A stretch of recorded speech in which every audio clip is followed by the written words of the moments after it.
although it will be shorter.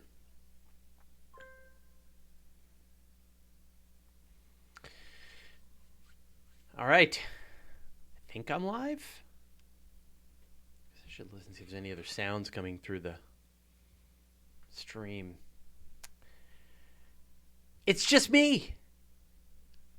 It's only me today. Did we do it? Did we make it? Okay, great. Excellent. You exist. I exist. So, yeah, so we have a first in Weekly Space Hangout history, which is that everybody had something else that was tying them up this week. So it's just me.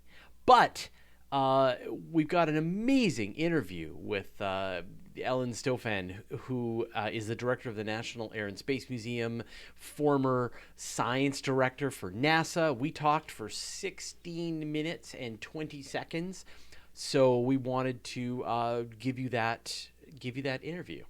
So this will probably be shorter. I have no idea how long this will actually last. I've got a couple of things that I wanted to talk about, some interesting stories, some updates. I've got like 5 or 6 things, but I'll probably go pretty quickly because, to be honest, I don't know them that deeply. So I haven't been sort of in the trenches on all of these stories. But I thought I would bring them up, and happy to answer any questions, chat with you guys, and then we'll shift over and do the interview portion of things. So, hello to Teary Eyes Anderson, Adam Olson, Alex Displan, Bill Sugden, Daniel McCool, David Dunn, David Fairweather, Frank Tippin, Harry Patrick, Janelle Duncan, Jim Becker, John Yogerst, John Musk, John Victor, Johnny J, Johnny Zed, Jorn Albert, Kevin Ayers, Kevin N, Larry Beckham, Nancy Graziano, Paranor, PsychoCat 749, Susie Murph, The Dying Atheist, Tom Van Scotter, Tori Gadwa, Uncle Bill Druin, Undercover Steve, and Zappan. Hey, everybody.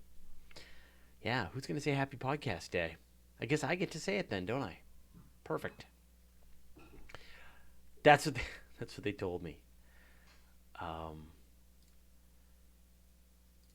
So let's just make sure I've got all my stories ready to go, and we'll talk about them, and then we'll go into the interview. Fraser, what have you got for us today, Fraser? Well, Fraser. Yeah, this will be fun. If you missed it, I had an absolutely fascinating conversation on my YouTube channel on Tuesday, because as you probably all know, I'm going to be in Costa Rica on Saturday with Paul Sutter and 30 of our closest friends as we tour around. So Paul and I are going to be out next week. Morgan and Kimberly are going to be manning the ship, crewing the ship. And so then they will be, and I think Pamela's going to join them as well. So I think they're still going to be a show next week, and then we'll be back again the week after that. So hopefully the show will continue without any breaks. But I definitely suggest that you watch the interview that I did on Tuesday over on my channel, which was great. I talked with Phil Torres about existential risks, which is like one of my favorite topics. So I was just like a kid in a candy store. It was super fun. So hopefully you guys all get a chance. And before we get into as well, I want to remind everybody that we've got the All-Stars. Maybe I should do this in the actual show part. But we are going to be doing the All-Stars in June 2019. We're going to be me, Pamela, Paul, John Michael Gaudier, Skylius. We're going to be setting up a bunch of telescopes. We're going to be taking over a luxury resort in Joshua Tree, and you get to hang out with us for several days, and we'll do sky gazing every night and exploring all kinds of adventures during the day. I'm going to be so tired. Man, I'm not a night person. But anyway, we'll have a lot of fun. All right, well, let's get started. So I don't need to do anything. I'm just going to... There's nobody else here. There's no buttons to press, nothing to change. It's just me. So if you want to join the All-Stars party, and I think we need to have your reservation by the beginning of March, go to astrotours.co/allstars, and you can find out more information about it. Yeah. Was there a mutiny? No, my wife actually isn't coming on this trip to Costa Rica. Just me and Paul. And 30 of our closest friends. All right, here we go. Hello and welcome to the Weekly Space Hangout for Wednesday, February 27th, 2019. I'm Fraser Who am I? I'm Fraser Kane. This week, I'm going to be talking about the new most distant object, far, far out. Virgin Galactic has its first non-pilot fly to space. The best picture of Ultima Thule, Israel's lunar lander, the Hayabusa 2 success, and Crew Dragon is going to be flying in just a couple of days.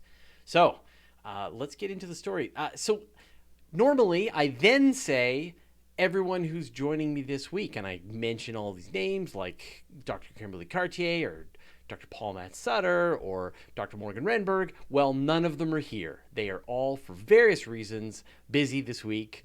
So I am just crewing the Weekly Space Hangout solo. I apologize in advance for the mediocre quality of the show without those illustrious co-hosts. First, even if Kimberly's not here, that means I get to say happy podcast day. All right, so before I get into the stories this week, and then we've got a really, really special guest. So you definitely want to stick around for the interview. Dr. Ellen Stofan, who is the director of the Smithsonian Air and Space Museum, which is like the best museum in the world. And previously she was the director of science at NASA. So great interview. And so definitely stick around for that. And whenever I just run out of steam, I will run this interview as my way to safely escape. All right, so before I get into the stories this week, I just want to give a gigantic thank you, as always, to the Weekly Space Hangout crew.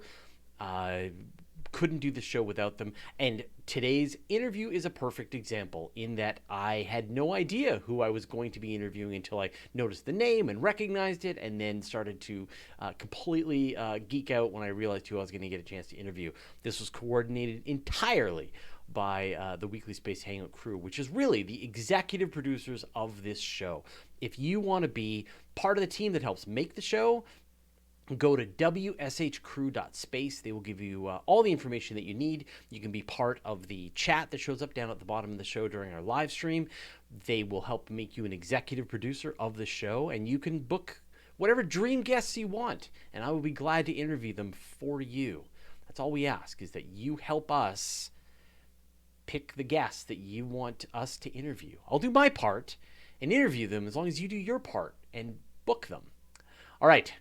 So let's get into some of the stories. So last week during the Weekly Space Hangout, although it wasn't news yet, we wanted to give you a bit of a preview of some of the missions that were coming up. And the one that was really kind of most exciting was the fact that the Japanese mission Hayabusa 2 was going to be landing, doing its first touchdown on asteroid Ryugu. And literally 12 hours after we did the show, they started to do the touchdown maneuver. And I'll just go over to the picture so everyone can see this. So you can see here the shadow of Hayabusa as it is lowering down.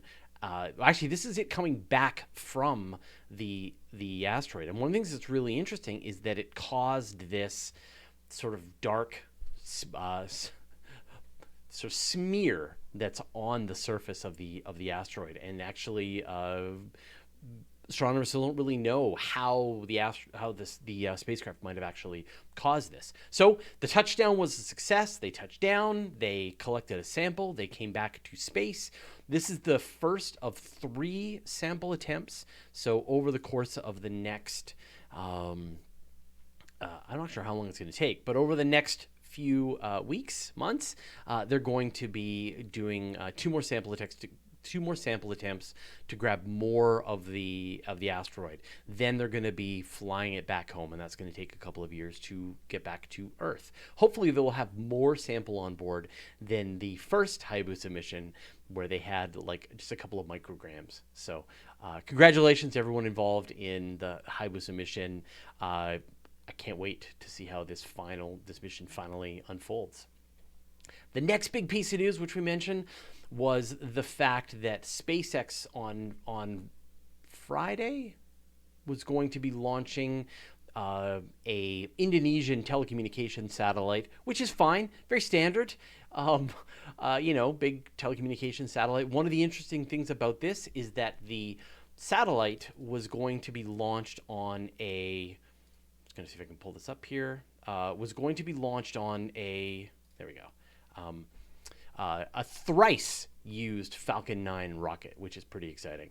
And again, like whatever, boring. The third time that a rocket has been flown, the first stage of a rocket has been flown, it's now become a fairly normal thing.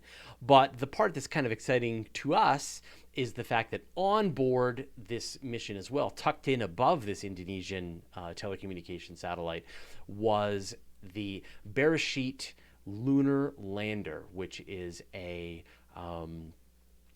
mission designed by friends of the show, SpaceIL. And of course, they've been in development for many years to be the first private entity to be able to land a lunar lander on the moon. And this was part of the Google Lunar X Prize, which was started several years ago, which would award a $30 million prize to the first group that was able to land a private spacecraft on the moon and move a certain distance. And last year, Google decided that no one had won the prize. They had extended it, and they decided that it was time to actually pull the prize and shut this down. Well, the folks at SpaceIL said, we don't need that $30 million. We're going to keep going.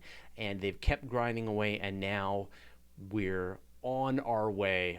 Their spacecraft has been launched into space. Now, I've heard that they were having some telecommunications problems with the lander. So if any of the SpaceIL folks are actually watching and want to give us the inside scoop on how the lander is doing, that would be great. We'd love to get an update. It's going to be going for about 4 more weeks, and then it's going to actually arrive at the moon and then do its landing, and then it's going to do a hop. And hopefully by completing that hop, it will fulfill the obligations of the Google Lunar X Prize. And so we've got a shot of this. I want to show you this, which is pretty great. This is going to give sound. Okay, here, I'm going to show you this. And with that, that brings our webcast to a close this evening. So this is the Thanks end. to Oh, here we go.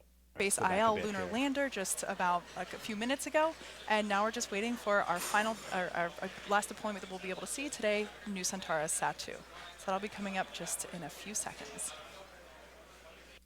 See if I can find this spot where they actually deploy the satellite. Might have happened a little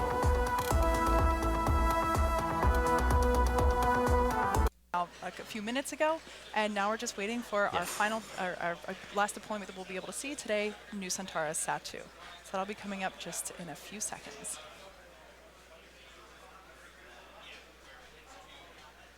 Thanks to SSL, PT Telkom Indonesia, right. SpaceIL, and Israel Aerospace Industries for entrusting us with tonight's mission. Thank you also to the 45th Space.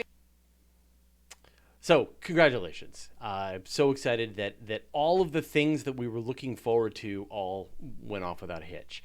So the next thing is that there's another one of these. Something really exciting is going to be happening very soon, and when it actually completes, it will be the next episode of the show. So that, of course, on March 2nd, which is Saturday, NASA has announced that they're going to be launching the first version of the Crew Dragon. And of course, the Crew Dragon is the crewed version of the Dragon capsule built by SpaceX, designed to send humans to the International Space Station.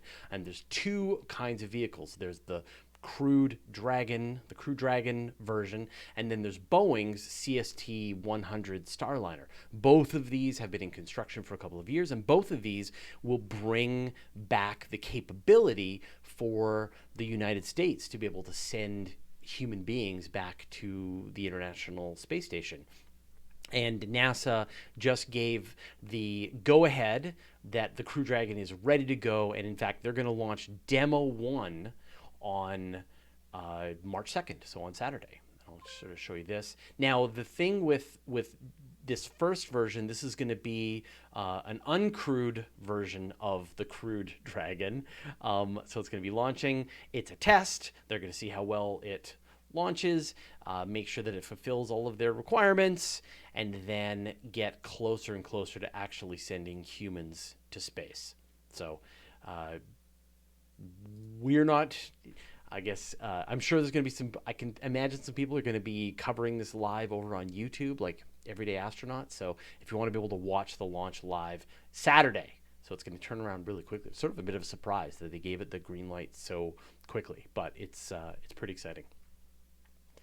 The next thing is, like, there's a lot of big news that I wanted to share with you folks before we move into this.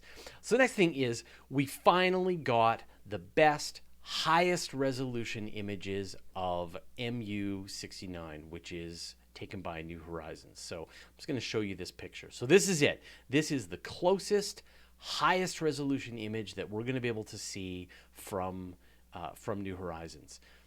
And it's amazing to think that we've been waiting 2.5 months for all of these pictures to come through. I guess, no, all of January, all of February, 2 months, 60 days. That's how slow the data is transmitting back. But how great is this to be able to see an image of this object so close? They made a video as well with it passing by. I was going to show you this quickly here. I'll have to go full screen. Okay. Did you catch that? I'll do it again. There you go. So, wow, that's so great. So now I think, we've now got another 18 months or so of new data and images coming back from the New Horizons team, and we're going to get lots and lots of little pieces of the puzzle filled in, but it's just great to finally get that just the highest resolution, best detail image at the closest point that New Horizons was as it passed by the Kuiper Belt object. So congratulations to everybody on the team. The next thing, and this happened this week, and this was a big surprise, was that Virgin Galactic did the next successful launch of their Spaceship Two. And this is, of course, the spacecraft that was designed for Virgin Galactic based on the original X Prize, actually. And they did a launch. They did their highest launch. It's the 5th powered test flight by Virgin Galactic of Spaceship Two. And in this case, they carried their two pilots, but in addition, they also carried on board the woman who is going to be training astronauts to be able to fly in space. And so she was able to report exactly what that experience was being up there in space as they did it. And you can see, I hope you can see it there, taking off. And Virgin Galactic released a whole bunch of really great images. I highly recommend you check them out. But at this point, we are clearly very close to like paying passengers. Obviously, Richard Branson is probably going to be the first one to go, one of the first people to go. Let me see if I can get the shot of her actually in space, of them up in the cockpit. Yeah, so I'll give you this. So here is the shot as they are taking off into space. And she officially crossed the line into space, earned her astronaut wings. So it's pretty great.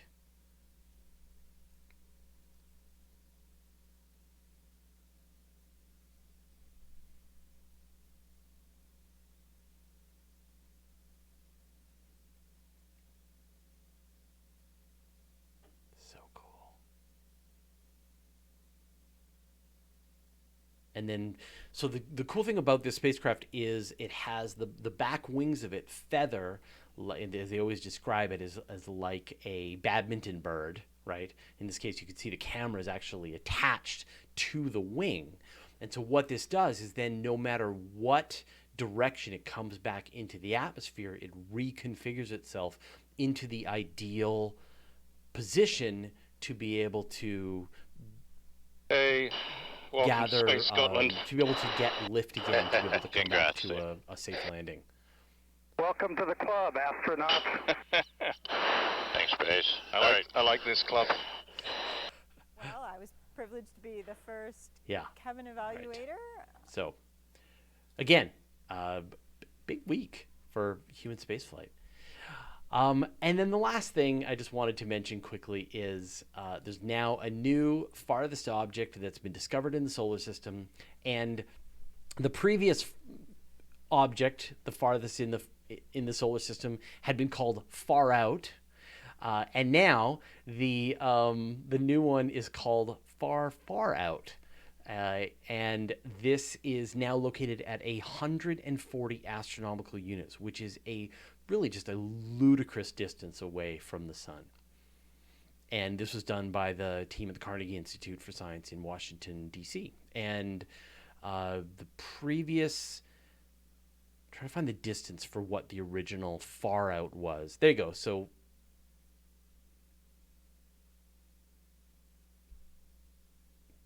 yeah. So anyway, the new farthest, right, 140 times farther from the sun. Far Out was 120. Far Out is 140 times farther away from the sun. So again, astronomers are still just finding more and more distant objects in the outer solar system. It's small, about 500 kilometers across, but still really, really far out.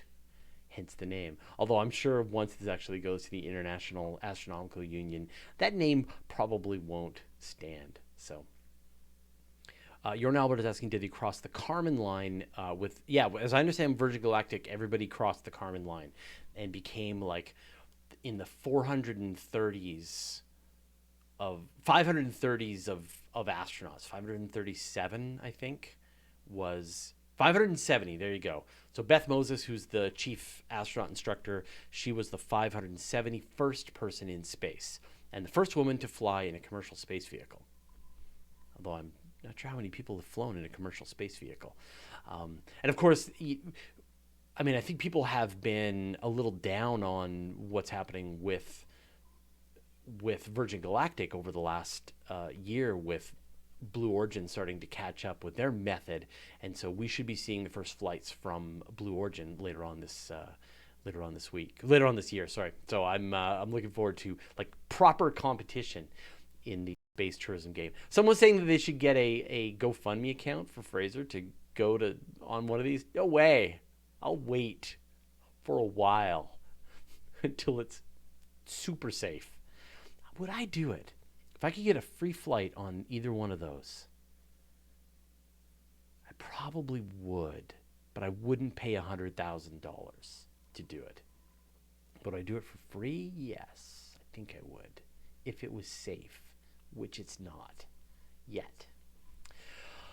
All right, so if anyone has any additional questions about any of the stories that I talked about today, if there's anything else you wanted me to bring up, go ahead, let me know. Otherwise, we will switch into the interview, and then I will wrap up this episode of the Weekly Space Hangout. Is there any other questions there? The grappling and docking. So Charles Yekul is asking, is the grappling and docking the same as the resupply Dragon? I don't know. I don't know if there's any difference to the way they're going to be bringing in the Crew Dragon on than compared to the existing Dragon or the other kinds of capsules. The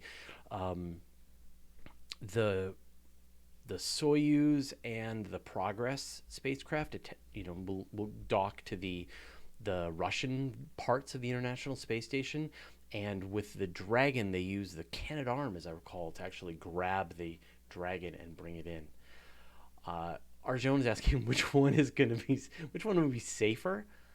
Well, we have already seen a disaster happen with Spaceship Two a couple of years ago with one of the test flights. The Spaceship Two was destroyed, and one of the pilots was killed and one was badly injured. So I think at this point we know that one is very unsafe, or at least has had an accident, which is then going to, they're going to know that as they move forward, don't forget that there was this terrible accident. But then at the same time, rockets are not safe either. When you think about what's happened with all kinds of rockets have detonated on the launch pad. So I think both of them, and that's the problem, right? Is that both of them are very terrifying. Every astronaut that I've ever talked to, I always want to know. Actually, I asked this once, like back in the beginning. I was like, was it fun to fly on the space shuttle? And the astronaut that I was talking to was like, no, it is not fun. It is the whole thing is shaking and the rumbling, and you know that you're attached to a bomb, and you're really just waiting for all that shaking to settle down, and you're in space itself. And no, I don't think any of them really enjoy that. It's the part of the job to be able to go to space. I would love to see the view, but I don't know whether I would want to. Take that. Arjuna is asking, did they redo the ship? It's not the same. Well, I don't know what actual safety modifications they made to Spaceship Two based on the accident that happened as one of them crashed. So I'm assuming. Virgin Galactic would have been flying paid passengers by now if they hadn't had the accident. And so the fact that we're here in 2019 when the original Spaceship One flew, I think, in 2003, right? We are 16 years, almost my entire career in space journalism has been waiting from when the original X Prize was won until now, that finally, and think about the investment in Virgin Galactic to make this tourism company. I don't think anyone ever expected that it was going to take this long to get to a place where you could actually be ready to get paying customers. All right, so let's wrap this up and move into the interview. Let's see if I can make this go.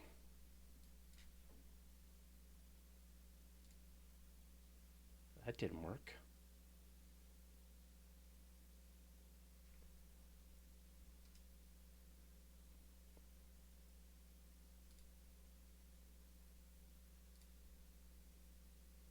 Weird. Okay. Why is that not working? If I put it here.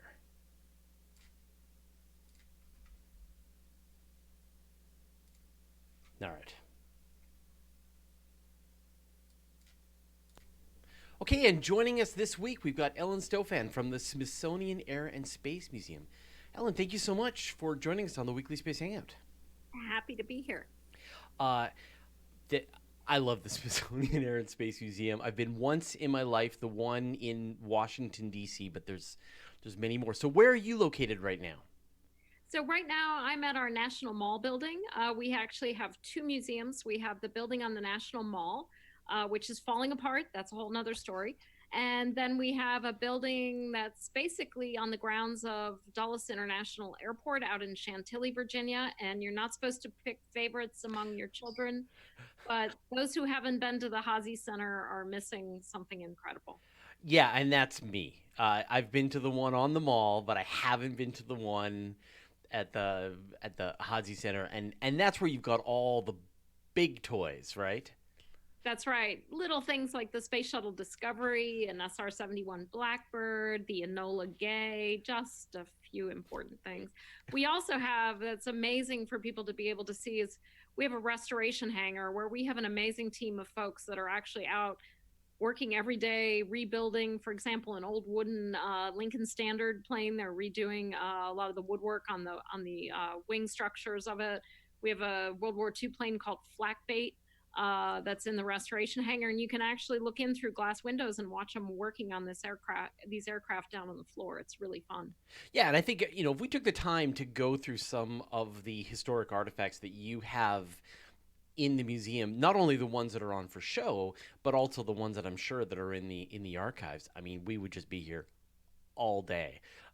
But you mentioned some of the big ones. What are some of the really meaningful artifacts that are in some of these museums? Well, to me, one of the really meaningful artifacts that, for example, is right now on the restoration hangar floor, so folks that come out to the Hazy Center can see it, is Jackie Cochran's T-38. It's a plane she broke numerous speed records, altitude records in. It's on the floor being restored, and it'll come into our downtown building once that building is renovated, over the large 7-year renovation of our National Mall building. One of the things that I think a lot of people don't realize, we actually have a huge art collection. We've got several Norman Rockwells. We've got a Jamie Wyeth. All the art associated with the Apollo program that NASA had done during the 1960s, they gave us that collection of art. So an amazing collection of art that really documents from this incredibly different perspectives, this incredible national event that was happening. So whether it's an aircraft like one of Amelia Earhart's, her red Lockheed Vega that we have, or whether it's the Apollo 11 Command Module Columbia, we've got just an incredible, uncomparable collection of the story of humans' struggle with gravity. And your position here at the Smithsonian is sort of the next step in a very long and very successful career in the aerospace industry. You used to work at NASA. That's right. I've worked for NASA, directly or indirectly my whole career. I started out at the Jet Propulsion Laboratory in California after graduate school. I'm a planetary geologist. I study volcanoes on Venus, Mars, and I study Saturn's moon Titan.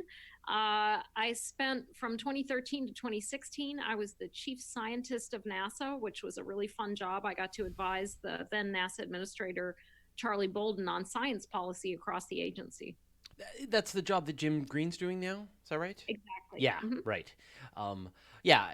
And so, I mean, seeing for example, what's happening with InSight right now on the surface of Mars, helping to try and understand what's going on in the interior of Mars, that's got to be really exciting for you. It is really exciting. And it's funny, right before we got on, I just retweeted a tweet of InSight's about the fact they've deployed the heat probe. And I was talking to a group of school kids this morning about how you don't know what the inside of a planet looks like until you can measure it wiggling after a quake. And so, I think the things that InSight is going to reveal about the interior of Mars are going to be incredible. And, those are the kind of stories I want to increasingly tell in the Air and Space Museum. Our National Mall building is 42 years old, and some of the galleries have gotten really dated, like our Planetary Exploration Gallery. And I'm really looking forward to updating those galleries to be able to tell the stories to this next generation of innovators and explorers that we want to bring in to the STEM fields. It is really interesting. I mean, it really feels like we are in this golden era of space exploration when you think about the fact that, I mean, NASA has many spacecraft on Mars, orbiting Mars, as well as the Voyagers are still going, New Horizons, what's happening with, trying to bring a sample back from an asteroid, not to mention everything that's happening with Europe and with the Japanese, with their Hayabusa mission. And this chance, and you can see that there's this real excitement that's going on online with people interacting and even getting a chance to talk to the rovers in some cases, through social media people. Do you see, in the Smithsonian, it makes it sort of physical. People can come in, they can see the missions, they can see the actual artifacts and interact at this other level. Do you see this changing? Do you see, what are you seeing these days?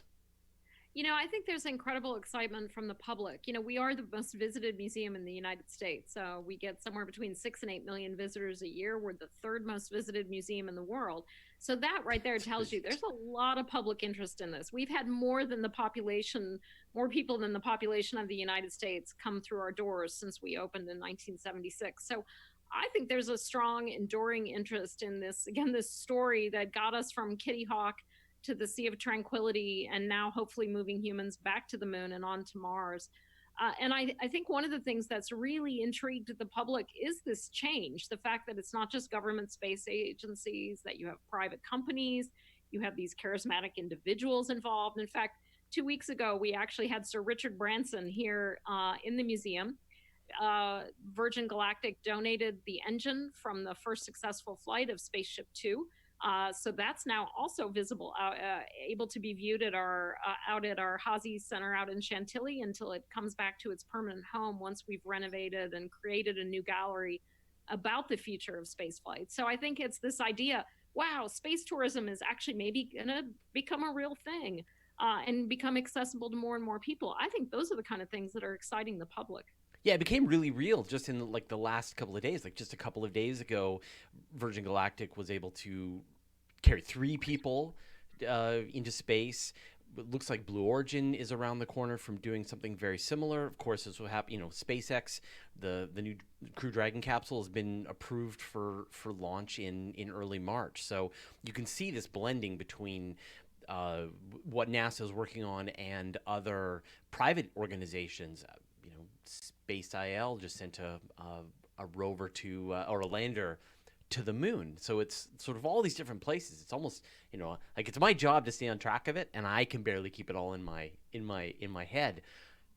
Yeah, and it's our job here at the Air and Space Museum to put it in a context. So a historical context, to say, how did this happen? Of course, there's been private companies involved since the very beginning. We're talking a lot this year about the 50th anniversary of Apollo. And a lot of the big companies that were involved in Apollo are still the big companies that are involved today, like Raytheon, Boeing, Lockheed Martin. And yet you see these new players coming in. You see lots of different countries coming in. And to my mind, we're just going from strength to strength, because the more we're out there, the more science we're doing, the more we're learning, and the more people that we can get. I was saying to someone earlier today, that look on Beth Moses's face, the Virgin Galactic head of their astronaut program who flew on that flight last Friday, the look of joy and wonder on her face, looking out the window, getting that overview effect of this planet that only a really elite group of astronauts have been able to get. It's going to be better for our planet the more people view it as a planet, and I'm really excited about this new era we're entering. And I think that and that's sort of where my questions were leading, is sort of being able to tell this story. I mean, as you said, a lot of the structures there are very old. You're going to see artifacts from the Apollo missions, artifacts from the Gemini missions, etc. But then there's a lot of stuff that's unfolding right now. And how do you tell that story when we're in the middle of it? So when people are excited and they see what's happening with SpaceX and the Falcon Heavy launching, and then they come into your museum, can they experience some of this stuff as it's happening right now?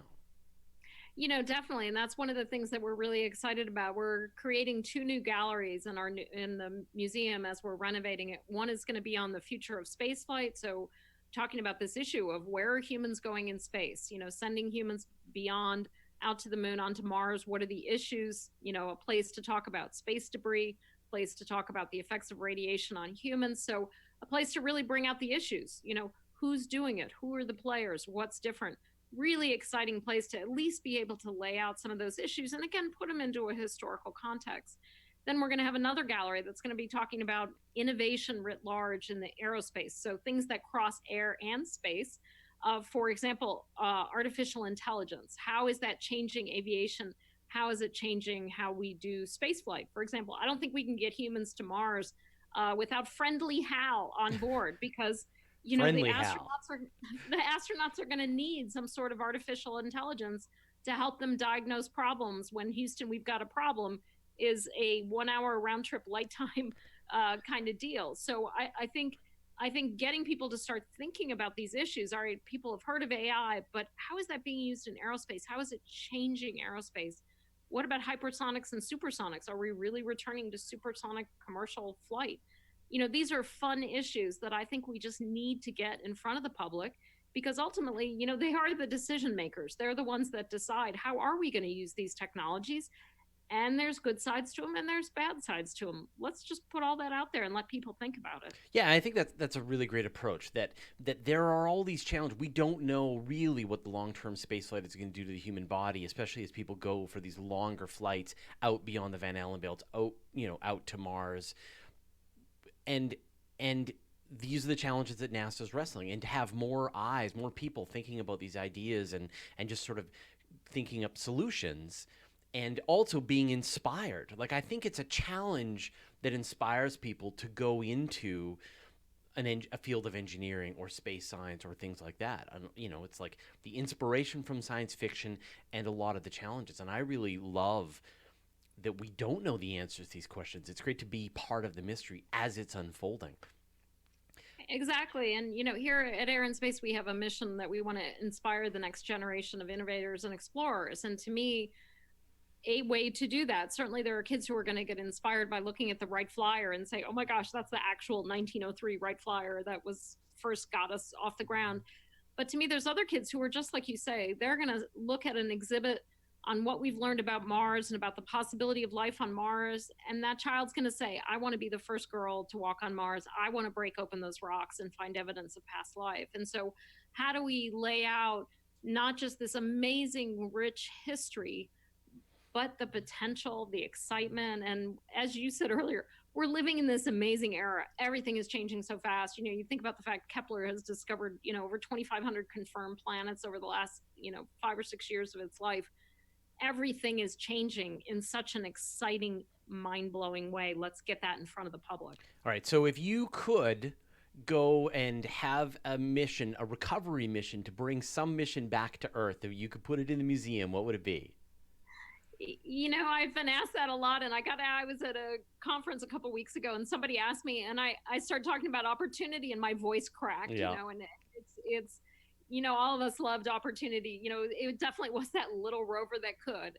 And that was one of my favorite books growing up. So I think I got affected by opportunity so much that way, and I think that piece of one of the Mars rovers, Mars Pathfinder, Opportunity Spirit, alongside a rock from Mars, especially one that just might have some kind of microbial fossil in it.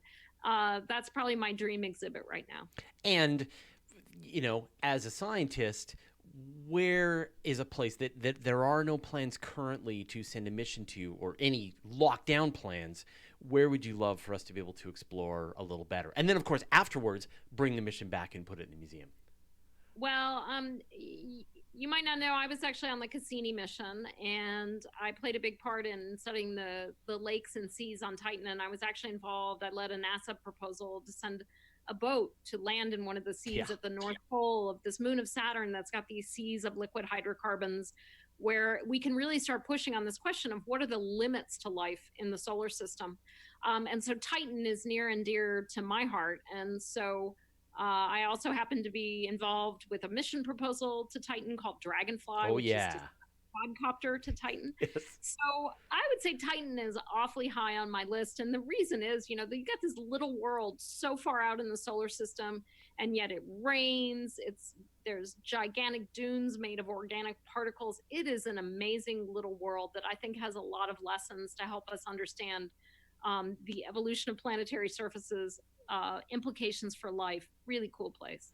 And so people want the inside track, what you guys are working on out at the Smithsonian. Where can people find out more?